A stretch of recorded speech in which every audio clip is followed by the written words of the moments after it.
Assalamualaikum warahmatullahi wabarakatuh. Di sini saya ingin mengumpulkan tugas UAS humaniter. Saya akan mempresentasikan konflik Indonesia dengan OPM dalam perspektif hukum humaniter internasional. Bagaimana hukum humaniter bereaksi terhadap konflik KKB di Indonesia antara OPM dengan Indonesia? Nah, KKB adalah sebutan penegak hukum Indonesia untuk kelompok militan yang mengatasnamakan diri mereka sebagai Tentara Pembebasan Nasional Papua Barat dengan organisasi Papua Merdeka. Kendati demikian, tokoh masyarakat Papua Michael Menutandu mengatakan ada perbedaan antara KKB dengan kelompok separatis bersenjata. KKB itu istilah yang dipakai oleh polisi supaya bisa anggap ini kejadian kriminal. Jadi pakai KKB atau Menutandu pada 2018 dilansir dari Warta Kota.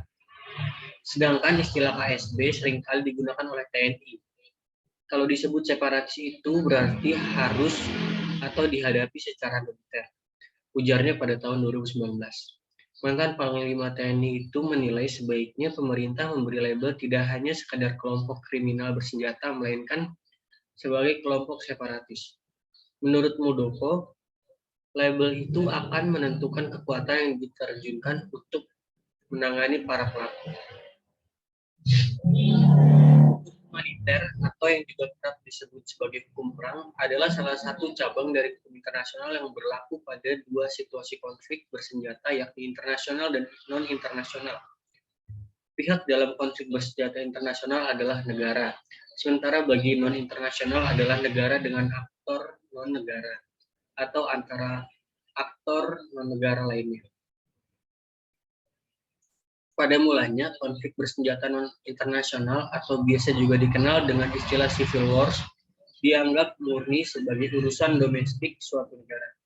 Namun, pandangan ini berubah secara drastis ketika pasal 3 Konvensi Jenewa diadopsi tahun 1949. Pasal ini dikenal sebagai Konvensi Mini karena merupakan satu-satunya pasal dari keseluruhan aturan dalam Konvensi Jenewa yang berlaku saat konflik bersenjata non-internasional. Hal ini sekaligus menjadi bukti bahwa untuk pertama kalinya masyarakat internasional menerima adanya aturan tentang penjaminan penghormatan minimum saat terjadi konflik bersenjata non-internasional. Hukum humaniter dalam situasi konflik bersenjata dan non-internasional lebih banyak dipengaruhi oleh aturan hukum HAM tentang penjaminan hak fundamental manusia dalam keadaan apapun, termasuk perang, dengan mengedepankan fakta bahwa korban konflik bersenjata non-internasional memiliki hak yang sama untuk dilindungi dan mendapatkan bantuan kemanusiaan seperti halnya konflik bersenjata internasional. Sebagai konsekuensi hukumnya, perlindungan dan bantuan kemanusiaan saat konflik bersenjata internasional yang diatur dalam hukum humaniter tersebut tidak boleh dianggap sebagai bentuk intervensi hukum internasional terhadap urusan domestik suatu negara. Akibatnya banyak negara yang enggan untuk terikat dengan aturan hukum humaniter yang berlaku saat konflik bersenjata internasional, termasuk Indonesia. Alasan utama penolakan ini adalah mereka menolak untuk didikte bagaimana seharusnya mereka memperlakukan pemberontakan di wilayahnya.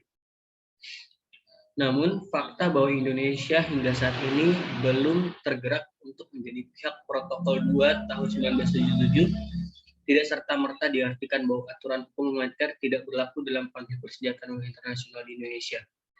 Seperti yang telah dijelaskan di atas, aturan hukum humaniter tentang konflik bersenjata internasional tidak hanya diatur dalam Protokol 2, namun juga terdapat dalam pasal 3 Konvensi Jenewa 1949, di mana Indonesia sudah menjadi pihak melalui Undang-Undang Ratifikasi Konvensi Jenewa nomor 59 tahun 1958. Dengan demikian, Indonesia tetap memiliki kewajiban untuk mentaati aturan hukum humaniter termasuk saat terjadi konflik bersenjata non-internasional.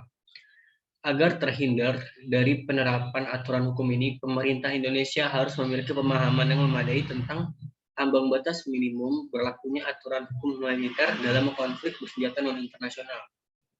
Tindakan-tindakan yang sekiranya berpotensi untuk menaikkan eskalasi konflik serta memperkuat struktur organisasi dari kelompok bersenjata harus dihindari. Hal ini dikarenakan pemberlakuan hukum humaniter tidak bergantung dari apakah suatu negara mengakui atau tidak bahwa wilayahnya terjadi konflik bersenjata non-internasional, melainkan berdasarkan fakta dan praktik di lapangan. Kesimpulannya, Indonesia harus bersikap tegas terhadap konflik yang terjadi di negeri sendiri. Dengan memperkuat kekuatan militer menghadapi para KKB merupakan salah satu penyelesaian konflik. Karena cara persuasif tidak dapat dilakukan untuk menghadapi kelompok bersenjata tersebut. Cara koersif haruslah dilakukan karena kelompok bersenjata itu sendiri sudah membahayakan rakyat sipil.